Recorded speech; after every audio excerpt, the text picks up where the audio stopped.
Moving on to the next one, we are going to discuss a bit more about our text mark. Text mark is actually useful when you want to display all the numbers in the form of a table. This type of view is often called as a text table, a cross tab, or a pivot table, and you can display your data based upon the text. The marks card drop-down menu is actually an automatic by default, but if you drag two dimensions category, let's say every time we are taking category, let's say we are going to take a subcategory onto a rows and order date onto our columns. So this is right now into the year, and you can actually select text into your drop down, and this is completely moved onto your text. So we have this order date on the columns and subcategory on the rows, but this did not complete our view. We just want to create some table, let's say dragging sales onto our text. It will show the numbers based upon the subcategory and the order date. So this is how a table or a cross tab will look like. If you're going to make additional changes to your text graph when compared to the marks card over here, you can add little detail and color over it, and you can change your graph completely into a different graph. Let's see how to do it. I'm just adding profit to my color, sales to my size. See how actually a graph is moving on to a different view. Let's say I'm just dragging subcategory onto my text, and I'm removing the order date because it's actually differentiating all my values according to the order date. So what we got here is called a text, and we call this graph as a text, I guess, but it has different names. And what is happening over here is it is showing the subcategory and the size is displayed based upon the sum of sales, because we have a sum of sales in the size. The subcategory is displayed, let's say storage is displayed according to the sum of sales, and the color is coming from the profit. So profit is actually -17 for tables, and the sales is 206. And if you go to that lower value, if you see fasteners is coming up in the small text mark, and because the profit is only 950 and the sales is only 3000, this is coming up as this small as like this. If you just go to envelopes has a profit of 6000 and sales of 16000. And this envelopes is a bit higher than fasteners. And if you see phones, this has the highest, I guess. That's why it's coming as this much bigger like this. So if the application window is too small for all your text values, and some of the text values will be truncated according to the view. We also call this graph as cloud visualizations, and whenever we are working with this text graphs, we might see some restrictions to the data, like if I have this subcategory on here and order date on here, and I have the sum of the sales in this text part. Let's say I just moved all my graph, everything back to whatever it looked before, like common text graph. Let's say I wanted to aggregate on based upon a big variable, like a big column consisting of too many values. Let's say I'm just adding the product name, because product name actually has too many things coming up. See, our data is actually got truncated because the aggregation had upon the product name over here. And in the previous table, we only saw data according to the subcategory and year, but when you just drag the product name also comes up into our view, and the aggregation of that particular sales value will be based upon the product name as well. Let's say in the accessories, we have so many products in the accessories. That's why this 3 dots is coming up and our data is truncated, and this is not probably a good view to show if you have too many variables in your dimension. So for these kind of graphs, it's always best to show a text table because all your data will be displayed good even if you have a scrolling option in here, the scrolling comes. But this is the good way to display if you have too many variables in your column and if you have too many data into it is best to display a number which is visible rather than to show a truncated value onto your view. We already discussed about pie graphs before, and we know how pie graphs will show these proportions and percentages. But pie chart, Tableau will not never use this pie mark as an automatic mark. If you see this automatic mark over here, it actually picked up the text table based upon the dimensions and measures we used. But Tableau will never pick up the pie chart over here. Let's say we want to build a pie chart and we give the dimensions and measures. Tableau will not understand that we are actually going to create some pie chart. Okay, let's take segment and sales. So this basically has the dimension and measure for a pie chart, but if you see here, Tableau picked up text table rather than a pie chart. You have to manually select for a pie chart over here, and the pie chart will come up, and you can drag the segment onto the color, and this will be aggregated by all your segment. Let's say we want to create a pie chart on the map, and how it'll look like if you just create a pie chart on a map. I just took country onto my view. Double clicking on the country will actually recognize that this is a geographical field, and it will automatically add this longitude and latitude onto my rows and columns. And let's say we want to see the time I took to ship products to on various ship modes, and we want to look that on a map. Let's say we are dragging this ship mode onto the color, and also we will add state because country we are only seeing US. So I also added the states, and we just got circles, right? And we have to manually select it into a pie chart. So if you see here, the pie chart are coming up in a small value because we have too many states over here. So let's zoom into one particular part, and you can see the pie chart by actually bringing up a size bit more. See, this is actually displayed upon the area of that particular state, and if you see the pie chart, it has like 4 ship modes, but all the angles are aligned to the same because we didn't give any measure onto the angle. Let's say we are giving this quantity onto the angle.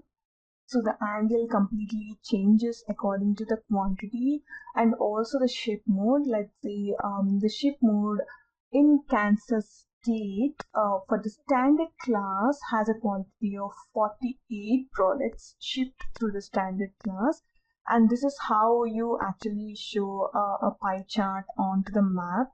You can manually drag the fields onto the marks card to tweak the visualizations on based upon your requirement to create an intuitive basis, or you can create some innovative visualizations based upon the marks card. So here you actually clubbed the maps visualization with the pie visualization, and you're showing each pie on each state based upon the quantity and the ship mode. You can still zoom out and see the pie charts, but it kinds of overlaps because we have too many states. If you just zoom in, you can see, you can generally take a glance saying that the blue is mostly seen, this kind of turquoise blue is mostly seen, and by this we can take the assumption like standard class has more units spread over, like they are shipping more units in the standard class mode. So we have a few more options in our drop-down marks card. We have a Gantt bar, and the Gantt bar is actually showing plots in the form of lines. To build up a Gantt bar, I'm dragging the order date onto my columns and subcategory onto my rows. I'm making it to the quarter because I want to see more lines. In the year-wise, I will only get 4 points, and I'm adding the shift mode onto my color. See, Tableau automatically recognized that it actually fits for a Gantt bar, and it took the Gantt bar into the default view. And we are now right now seeing the lines, and if you see here, the quick visualization also pointed out saying that okay, you drag this quarter, you drag this dimension and measure, it can fit into this visualization. It will actually points out by popping that on your quick visualizations. And I want to, right now I'm only seeing the lines, they are like completely flat and it's not showing me anything, it is only showing some colors and some lines. But I wanted to see how the Gantt bar visualization will come up. Let's see the quantity based upon the shift mode. Right now I'm just dragging the quantity onto the size. See, this is how a Gantt bar looks like. It will actually point out that lines into that particular size. Right now it is actually differentiated based upon the shift mode. All these 4 colors in that particular quarter coming up based upon the shift modes, and the size is calculated from the quantity. This is how a Gantt bar looks like, and you can plot it based upon your requirements. In that shift mode has only 4 colors, 4 variables inside it. That's why I actually picked up the shift mode. So this might be not a good visualization to show it to some business users, but we wanted to see what each and every visualization looks like, and that's why we are pointing our data to our Gantt bar. And we still have some options in our drop down menu, and next we are moving to the polygon mark. So for the polygons, these are the points connected by lines enclosing an area. The polygon mark type is actually useful whenever you want to connect points and create data areas. And Tableau displays data using polygons whenever you select polygon from the Marks menu. So for the polygon mark, I'm actually selecting. So for the polygon map, if you just click on the polygon icon in here in the drop down menu, you will see one more box coming up for the path. So right now our data will not be suitable to create a polygon mark, but whenever you're creating a polygon mark, you will be plotting each x and y axis on your grid over here. Let's think of it this view as an x and y axis grid, like you point out a graph, and you can actually plot your x-axis and y-axis, and you can give a path for each visualization to create a polygon graph for it. And based upon this path, your graph will be built from x to y wherever they are intersecting, and it will create a graph. And the next graph we are going to see is a density graph. These density marks are actually used to visualize patterns or trends in a dense data with many overlapping marks. Although generally this type of information can be shown using a circle mark, but there are cases where density marks can be very effective. Let's take a country map, and this will throw up a map view onto our view, and we wanted to see based upon the state. So I'm just dragging state onto the detail because in country we only have this US coming up, and I'm selecting my graph for a density. If you see this, we did not add any shape onto the view, like we did not add any measure to actually describe how the density should look like. If you see here, I'm pointing out to one of the circle, and in the middle we are seeing some circle, and there is some lighter shade coming up around the circle. This is how a density will look like, and if I wanted to actually see how the density is looking in, we can actually bring up some size and see how they're looking. See, I dragged discount into my color, and this one actually in this state the density is looking up into a different color. See the text says the discount is actually 364. That's why it's actually coming a bit brighter when compared to the other where the discount is actually only 32 in Washington. Density marks work by using color to show the relative intensity of a data in a given area of the chart. If you just click on the color over here, you can select different density colors. This will be coming up particularly only for the density mark, and you can select different kind of colors to show up your density graph. Look, this is looking completely different from a blue, and this throwed up different step colors. Like you can see here, it shows up middle part in a different color, shown up glow in a different color, and the border in a different color. And this one will actually increase your intensity. You can actually increase your intensity to some percentage, showing up the data based upon that coloring up around your circle. And you can actually create it in different intensities like high intensity and low intensity. So actually this views are best seen whenever you have a higher density of data, because you wanted to show where your data is actually looking up higher in the density part. And this is how you display the density graph on your chart. If you see it here, this is like lighter shade of gray, and this is not even seen because the density of the data in the Michigan part is really low. And yeah, these different types of graphs available in the Marks card.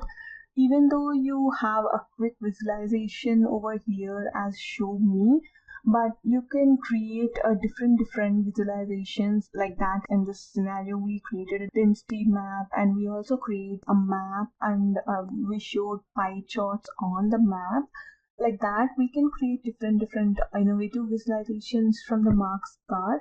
Quick visualizations have this particular set of graphs, and you can quickly toggle between them. But if you go to your Marks card, you can create more innovative visualizations by actually playing around with the color size, table detail, and tooltips. And you can create new graphs which are not present in the quick visualizations. So we will be discussing a bit on the tooltip part. Tooltip is what we get whenever you hover on your data.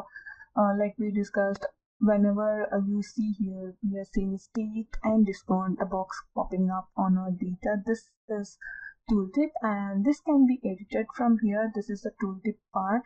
And if you do not want to show this tooltip for any particular part of your visualization, just go to that worksheet, and you can uncheck this show tooltips over here and click on OK. The tooltip will be gone from here. But tooltips are the best in this kind of visualizations because the data is not seen on the graph, because the labels are not displayed well. So for this kind of visualizations, it's always better to show the tooltips, and people can hover onto the tooltips and see what is that particular data and what does that represent. And we also have a command button.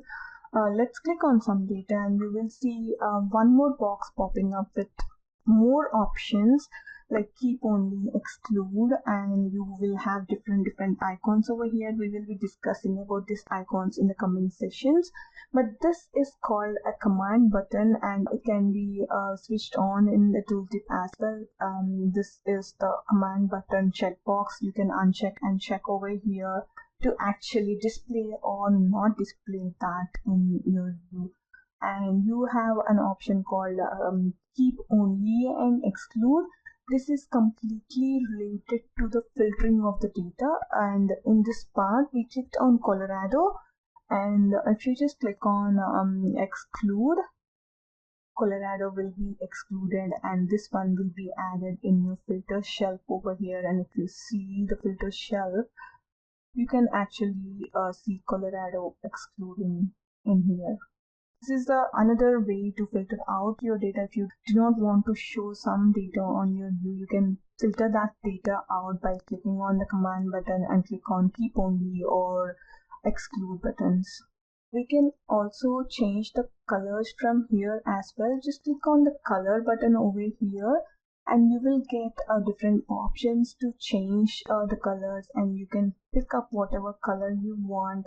You can change, let's say we will see a different map because this is all about density, and we will just look at this tree map and the different colors available for this. Just click on color and you will see edit colors. These are the palettes you will see to change the colors for your visualization. And if you just observe it over here, when I click on a color over here, this is giving me a drop down like this. But whenever you are clicking on, let's say you have a dimension in the color card, and if you click on this will be different.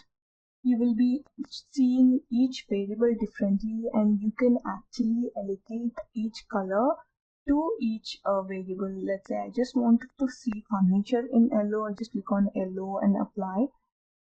So this will be changed into a different color. But if you just go to the map which we have seen right now, the color is actually a value.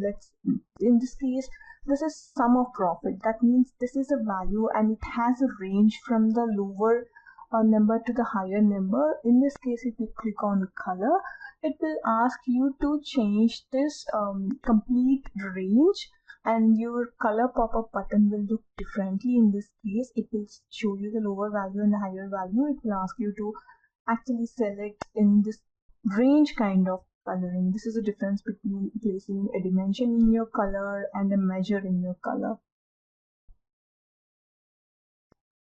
If you click on label over here, you will have a check mark for show mark labels and uncheck the mark labels, like we already used it in our process till now. And you can also change the text by clicking on these three options. You can change the font size, how it should look like. If you want to show it in bold, italics or underline, you can change it over here. And you can also change the color of the text over here and even the alignment in here. You also have a preview button on how it will be shown on your main visualization. And you can even change the font and color from here as well, and the alignment from here as well. And you can also show the marks, like you can show the marks when you want to show all the marks. You can click on all, and if you want to highlight some marks label, then you click on the highlight, then the marks label will appear over here because we actually checked the highlighted one. So when you click on that box, then it will show the highlighted labels, and when you click on min and max, it will actually throw up you a different option to select, and it will ask for the scope. If you want to show the entire table, min and max, or the cell or the pane. If I click on the table, entire table, let's see how it looks like. It will show me these two values only because these are the minimum and maximum values. And it will also ask you on what basis you want to show the min and max values. If you do you want to show the aggregated value based on the subcategory or the profit or the sales, but the most commonly used marks labels will be all, and we will be showing all the labels because we don't want to miss out any data showing up. And showing up min and max values can be in a different way. So in this particular point of set of data, we will be showing all the values over here. We can also edit a tooltip like a text box. You have this font coming up over here, and you can change the font size, and you can show this in bold, italic or underline, and you can also change colors and alignment. This is how a tooltip looks like, and most of the organizations will follow a particular font and size whenever they're showing the dashboard. So you can edit that in here from in this drop down provided. You actually see all the available fonts just like Word or Excel. you can change the font from here. So this is all about the marks card and the available options in the marks card, and whenever you select each paragraph, what kind of boxes will come up over here and what are the available options for you to change your graph into an innovative and intuitive way. So moving on to our next topic, we are going to talk about the pages shelf. This is the pages shelf over here in Tableau, and this pages shelf is actually used to show the animated version of a view. Like we also call it as a motion chart, and this motion chart can be achieved by using a date column onto your view. Let's see. So for this motion chart, we have to create a line chart first. So for that, I'll be creating the order date and the sales. It will automatically give us a line chart. So just by clicking on the visualizations, we can get a line chart. So this is how a line chart, a basic line chart looks like. And let's say we switch on the mark labels, and here what we are going to do is we are going to add our order date onto the page shelf. So adding the order date onto the pages shelf will give us some options over here. Let's see, we have got year date 14, 15, 16, 17, and we have got some options to play this graphs according to the year. Let's click on play. So you see the movement of points from one year to other year, right? So to just make it more fun, let's say we'll be showing we actually want more data into the view. That's why I'm actually trying to bring up more data. So we will take 1 year to actually show how the movement goes on.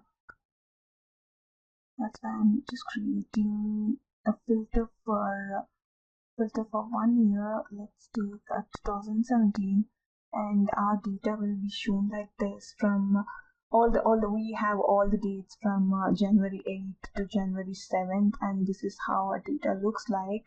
I'm just putting on play. So the filter is actually not picking up only 2008 data, so I just removed the filter and we are just going on to click on play for our years data. Let's see, our actual years is moving on from 14 to 17 and all the lines are moving on, and this is a bit looking clumsy, so I'll just take the month. We will be seeing less data based upon the month, and click on play. So this is how the data moves from one year to the other year. We call it as time series graphs because we drag the order date onto the pages, and this is actually taking up from starting year to the ending year, and it is playing up the data like that. And if you want to look at the options we have a show history. Let's see what show history actually does. And you will have options in the show history, and you can select all, and I'm clicking on play. You can actually show the history by clicking on the history and clicking on all over here. So the time series graphs will show the previous lines as well. And if you want to create the same graph with the two measures, let's say you create a with profit and sales, Tableau will automatically take it into a scatter plot. Just say region as a color. You will get 4 different circles, and I'm just dragging the order date onto the pages shelf. So what Tableau will do is you can actually see different years in a particular page. Let's say if you want to see 2014 only, you are seeing 2014 only on the regions of about sales and profit, and you can change it according to the years in this. If you want to play it simultaneously, you just have to click on play, and this circles will animate by themselves and it will be played according to that. You can also set this play in a loop by clicking on this arrow over here for the order date and set it to loop playback. So whatever it is played over here will be played in a loop. So it won't stop whenever there is an end of year. Let's in this case it is 2017. It did not stop. It will go back to 2014 and this particular animation will be played. And these three toggles over here are the toggles for the speed control. You can show it slowly by clicking on one single bar over here, or you can put it to your medium length of the speed, or you can make it to a fast visualization, like the animation will go in a real fast over there. So this is the pages shelf for us, and you can add quick visualizations based upon the animations for you. And this one is used for motion charts, like whenever you want to show a motion chart where it is trending up to in a particular set of year, you can actually use this pages shelf and create some motion charts for your requirement. So this is all about our pages shelf and the marks card, and we will move back quickly to our topic, the next topic, and we will see the menus and toolbars available in Tableau.